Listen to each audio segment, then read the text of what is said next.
Good morning, I'm Teacher Rose, and welcome to Contemporary Philippine Arts from the Regions.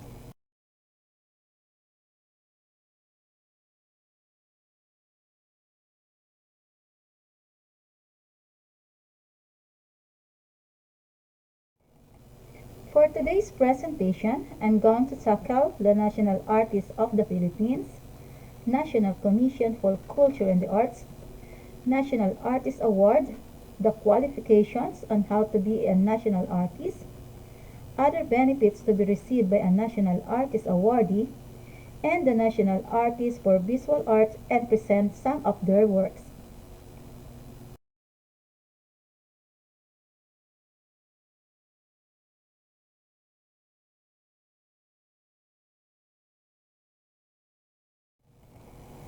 Republic of the Philippines, Office of the President, National Commission for Culture and the Arts, o Pambansang Komisyon para sa Kultura at mga Sining, is the official government agency for culture in the Philippines. It is the overall policy-making body, coordinating and grants-giving agency for the preservation, development, and promotion of Philippine arts and culture. An executing agency for the policies it formulates and tasked to administering the National Endowment Fund for Culture and the Arts, or NEFCA, fund exclusively for the implementation of culture and arts programs and projects.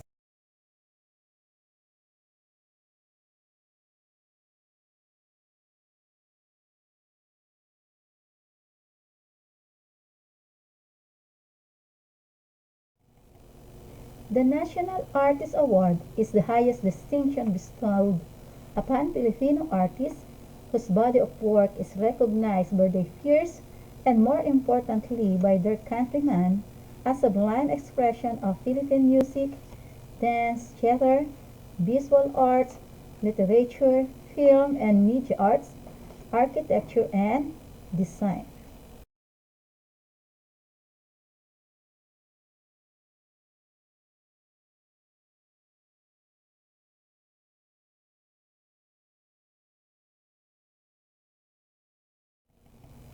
These are artists who have promoted Filipino cultural identity and dignity through their art. President Ferdinand E. Marcos, through Proclamation No. 1001, dated April 2, 1972, confers the award to deserving individuals as recommended by the Cultural Center of the Philippines, or CCP, and the National Commission for Culture and the Arts, or NCCA.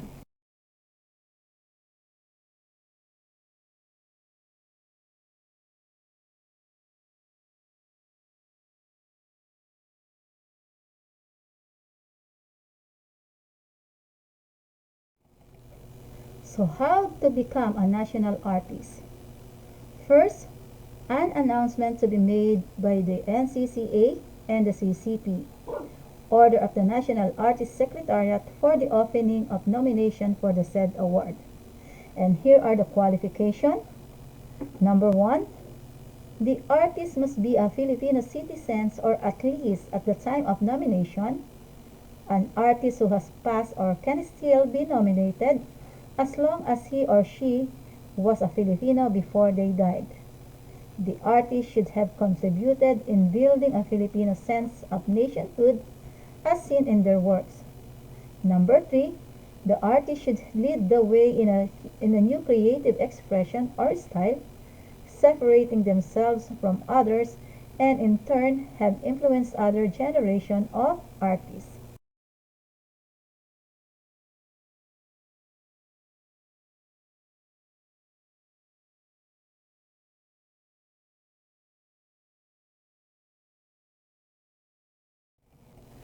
Number 4, artists who have created a significant body of works and have consistently displayed excellence in the practice of their art form, enriching artistic expression or style.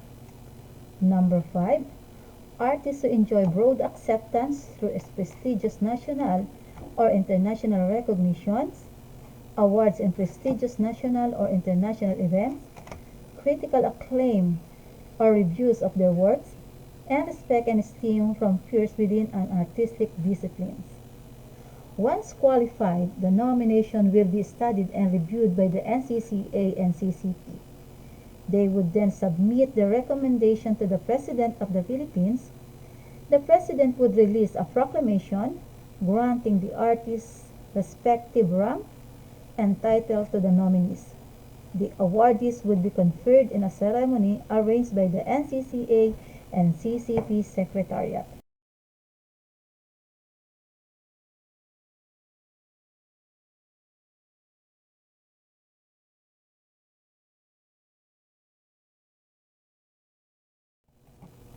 Other than prestigious recognition, national artists also receive other benefits such as the title and rank of a national artist, medal bearing the insignia of national artist as well as a citation, a cash gift of 100,000 pesos to the living artist, and 75,000 pesos for those who are recognized after their death, which will be given to the heir of the awardee.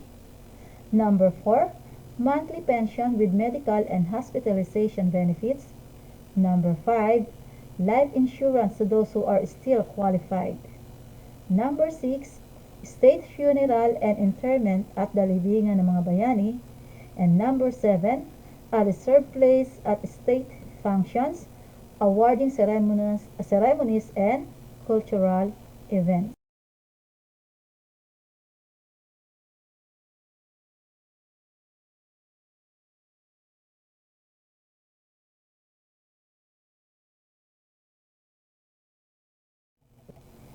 To be a national artist is considered to be the highest national recognition given to Filipino individuals who have made significant contribution to the development of Philippine arts, which is awarded by the National Commission for Culture and the Arts together with Cultural Center of the Philippines.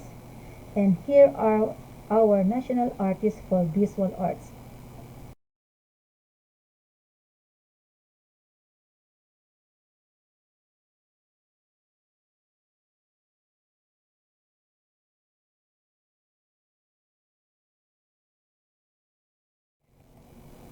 The country's first national artist is Fernando Amarsolo.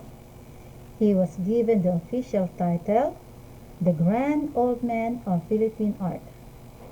He developed the backlighting technique that became his trademark, where figures, a cluster of leaves, spill of hair, the swell of breast are seen aglow on canvas. And to Nick Joaquin lectures, this light is the rapture of a sensualist utterly in love with the earth, with the Philippine sun, and an accurate expression of Amarsolo's own exuberance. His citation underscores all his years of creative activity, which have defined and perpetuated a distinct element of the nation's artistic and cultural heritage. Some works of Fernando Amarsolo are Maiden in the Stream dated 1921, Planting Rice dated 1946, Sunday Morning Going to Town 1988.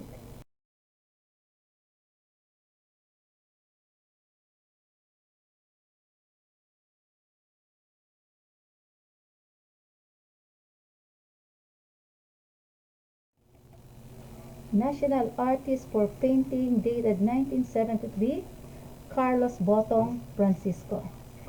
The poet of Angono single-handedly revived the forgotten art of mural and remained its most distinguished practitioner for nearly three decades. In panels such as those that graced the City Hall of Manila, he turned fragments of the historic past into vivid records of the legendary courage of the ancestors of his race. He was invariably linked with the modernist artists, forming with Victorio Eedatus and R Ocampo what was then known in the local art circles as triumvirate. Carlos B. Francisco aka Botong Francisco is the second Filipino to receive the title of National Artist in Painting. one of the first Filipino modernists. Francisco's art is a prime example of lineal painting where lines and contours appear like cutouts. He single-handedly brought back the art of mural painting in the Philippines. And here are some of his work: Magpupukot, Pista sa Angono, and Merienda.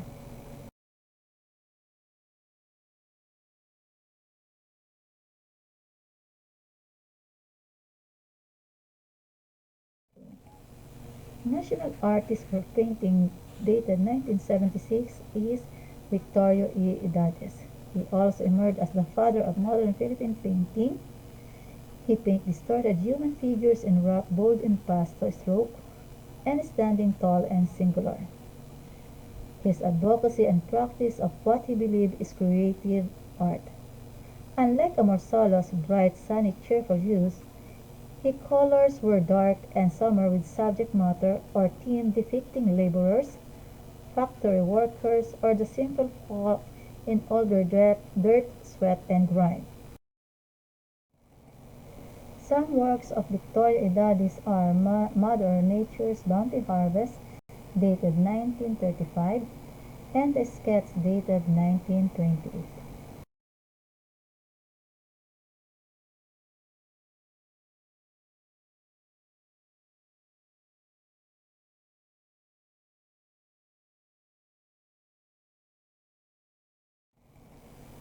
National artist for painting dated 1981 is Vicente Silva Manansala. His paintings are described as visions of reality shaking on the edge of abstraction. As a young boy, his talent was revealed through the copies he made of the Sagrada Familia and his mother's portrait that he copied from a photograph. He believes that the beauty of art is in the process, in the moment of doing a particular painting, closely associating it with the act of making love. The climax is just when it's really finished. Here are sample works of Vicente Manansala: Planting Rice, dated 1977, and Pounding Rice, dated 1944.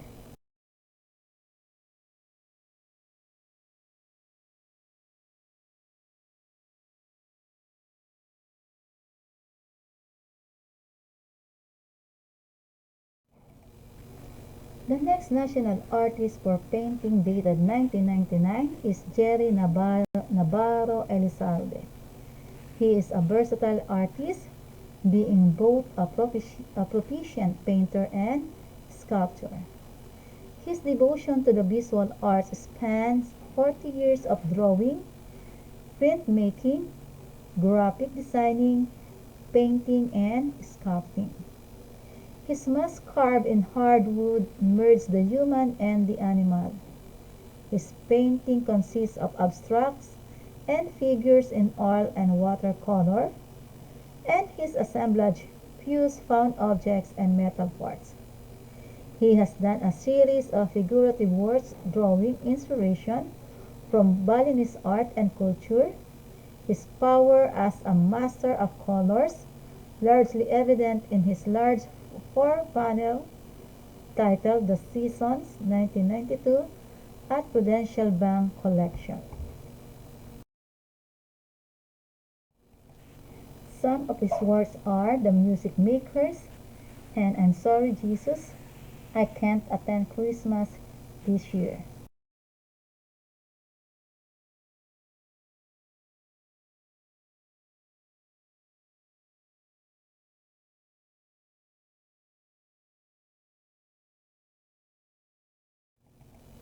National Artist for Visual Arts dated 2003 is Jose Hoya, a painter and multimedia artist who distinguished himself by creating an authentic Filipino abstract idiom that transcended foreign influences. Most of his paintings of harmonious colors were inspired by Philippine landscapes such as green rice, paddies and golden fields of harvest. His use of rice paper in collages placed value on transparency, a common characteristic of folk art. Some of his works are Torogan and Transfiguration.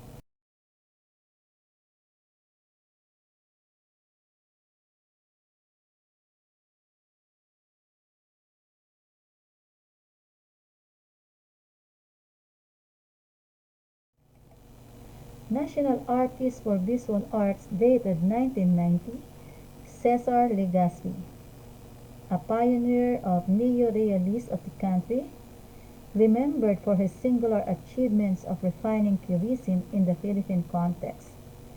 He belonged to the so-called 13 Moderns and later the Neo-Realists. Some of his works are Gadgets 1, Gadgets 2, Diggers, Idols of the Third Eye, Facade, Ovary, Flora and Fauna, Triptych, Fight, Bayanihan, Avenging Figure, Turning Point, Peace, The Survival, The Ritual, Palaspas dated 1955, and Bayanihan.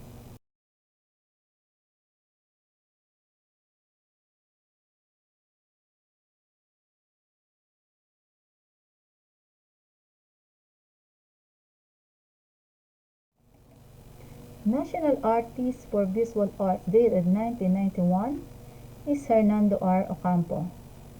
A self-taught painter, was a leading member of the pre-war 13 Moderns, the group that charted the course of modern art in the Philippines. His works provided an understanding and awareness of the harsh social realities in the country immediately after the Second World War and contributed significantly to the rise of the nationalist spirit in the post-war era.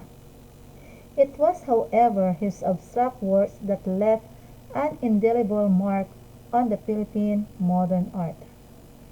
His canvases evoke the last Philippine landscape, its flora and fauna, under the sun, and rain in fierce and bold colors. He also played a pivotal role in sustaining the Philippine Art Gallery, the country's first gallery. Some of his major works are Ina ng Balon, Calvary, Slum Dwellers, Nude with Candle and Flower, Man and Carabao, Angel's Kiss, Palayok at Kalan, Ancestors, Isda at Mangga, The Resurrection, 53Q, Backdrop Fiesta, and Genesis.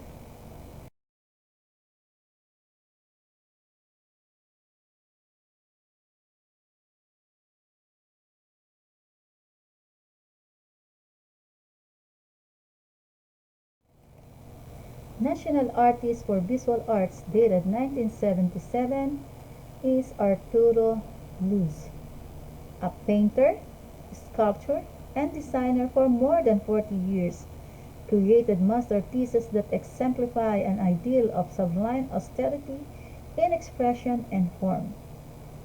From the Carnival series of the late 1950s to the recent of cyclist paintings, Luz produced works that elevated Filipino aesthetic vision to the new heights of sophisticated simplicity. By establishing the gallery that professionalized the art gallery as an institution and set a prestigious influence over generations of Filipino artists. He inspired and developed a Filipino artistic community that nurtures impeccable designs. Some of his works are Bagong Taon, Vendedor de Flores, Skipping Rope, Candle Vendors, Procession, Self-Portrait, Night Glows, Grand Finale, Cities of the Past, Imaginary Landscapes, and Black and White.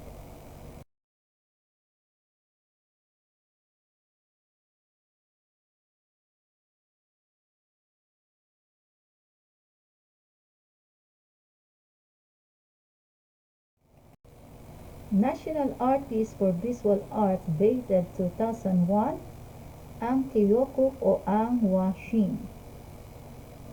Born to immigrant Chinese parents Vicente Ang and Chin Lin, he is one of the most vital and dynamic figures who emerged during the 60s. As one of those who came at the heels of the pioneering modernists during that decade, he blazed a formal and iconographic path of his own through expressionistic works of high visual impact and compelling meaning. His works include geometric landscape, pieta, and seated figure, including the fisherman and crucifixion.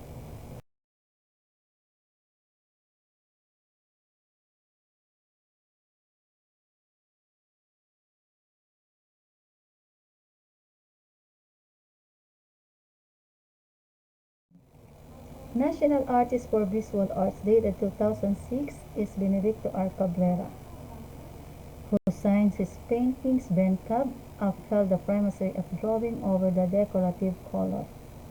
Bencab started his career in the mid-60s as a lyrical expressionist. His solitary figures of scavengers emerging from a dark landscape were piercing stab at the social conscience of people long endured to poverty and dereliction. Bencab, who was born in Malabon, has christened the emblematic scavenger's figure Sabel. For Bencab, Sabel is a melancholic symbol of dislocation, despair, and isolation, the personification of human dignity threatened by life vicissitudes and the vast iniquities of Philippine society. Some of his artworks are Madonna with Objects, Studies of Sabel, People Waiting, The Indifference, Waiting for Monsoon.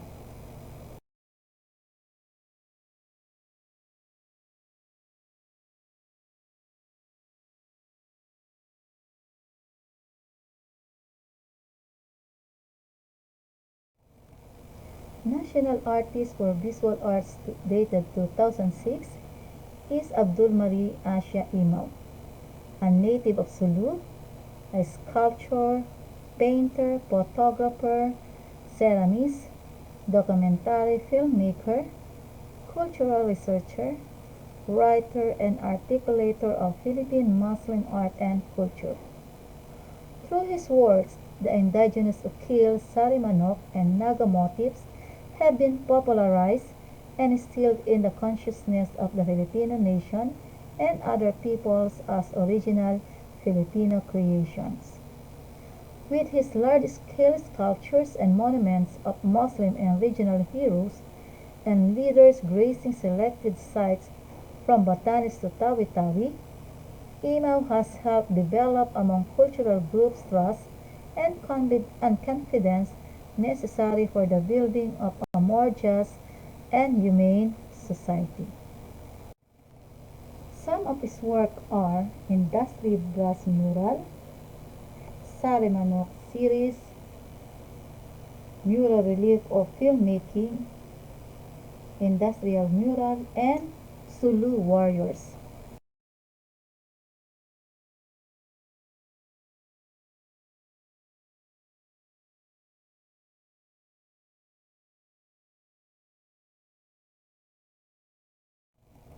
National Artist for Visual Arts dated 2009 is Federico Aguilar Alcuas. He signed his work as Aguilar Alcuas, was an artist of voluminous output. He is known mainly for his gestural paintings in acrylic and oil, as well as sketches in ink, watercolor, and pencil.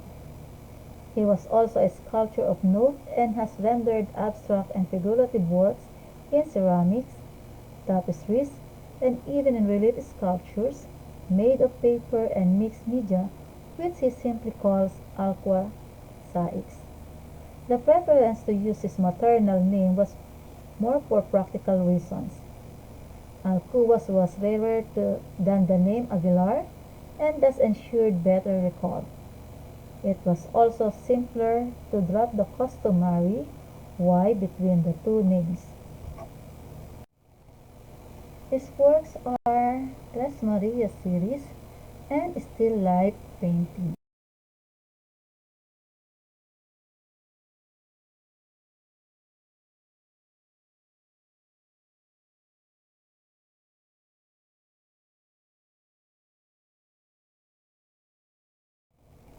National Artist for Visual Arts dated 2014 is Francisco B Conchon. He also acknowledged as the Dean of Filipino Illustrators and son of noted Tagalog novelist and comics illustrator Gregorio Conchon. He was a master storyteller in images and in print. His illustrations and novels were products of that happy combination of fertile imagination, a love of storytelling, and fine draftsmanship. He synthesized images and stories, informing Filipino folk and popular imagination of culture. His career spanned 4 decades. In 1934, he was a central force in the formation of the popular art form of comics. He was a part of the golden age of the Filipino comics in the 50s and the 60s. Some of his work are El Bibora, Dimasalang, Pusakal, Kalipandas, Gigolo, Maldita, and a Silahis cover magazine dated 1946.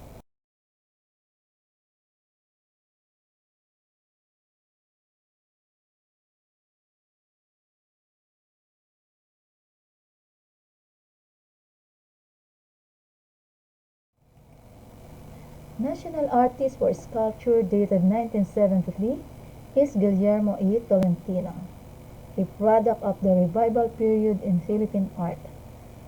Upon returning from Europe, where he was enrolled in the Royal Academy of Fine Arts Rome in 1921 and 1925, he was appointed as professor of the UP School of Fine Arts, where the idea also of executing a monument for national heroes struck him.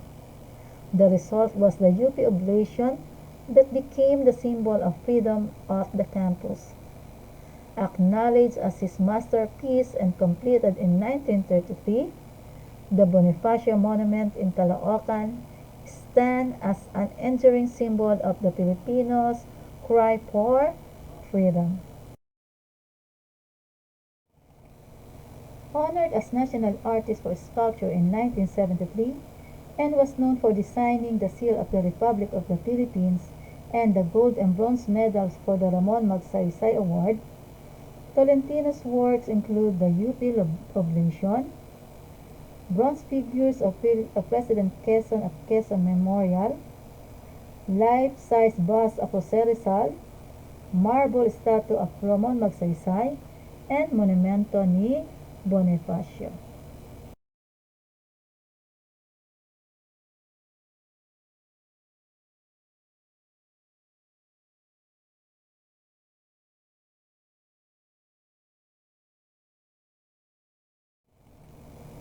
Another national artist for sculpture dated 1976 is Napoleon B Abueba.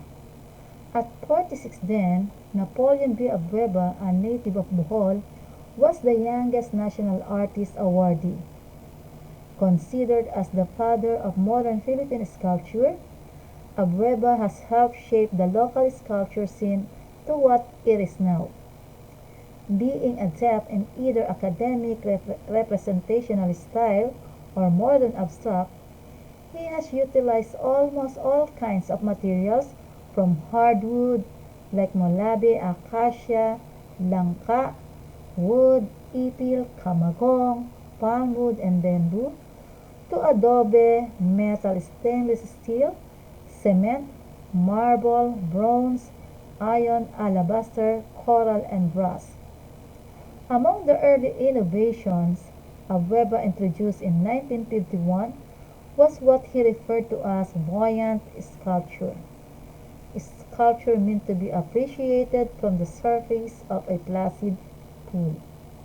In the 80s, Abueba put up a one-man show at the Philippine Center, New York. His works have been installed in different museums here and abroad, such as the sculpture and the United Nations headquarters in New York City.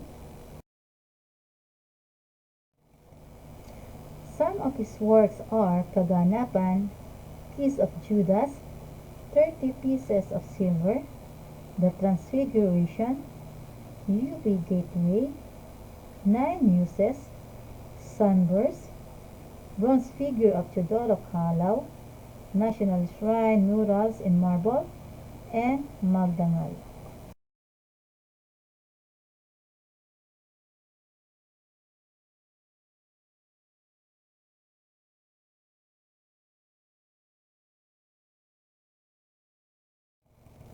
National Artist for Visual Arts, dated 2018, is Laurel L Alcala.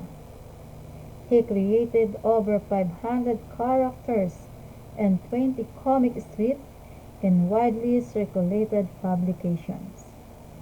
His comic strips spice up the slices of Filipino lives with witty illustrations executed throughout his 56 years of cartooning. Alcala's most iconic work, Slice of Life, not only made for decades long of widely circulated images of Filipino everyday life, it also symbolically became an experiential way for his followers to find a sense of self in the midst of an often cacophonic, raucous, and at odds environments that Filipinos found themselves amidst. Some of his works or comic strips are Kalabog and Bosyo, Asyong Aksaya, Barrio Pog Spark, Loverboy, Mang Ambo, Islao Palitaw, Small But Terribles, Shopoman, and Congressman Kalog.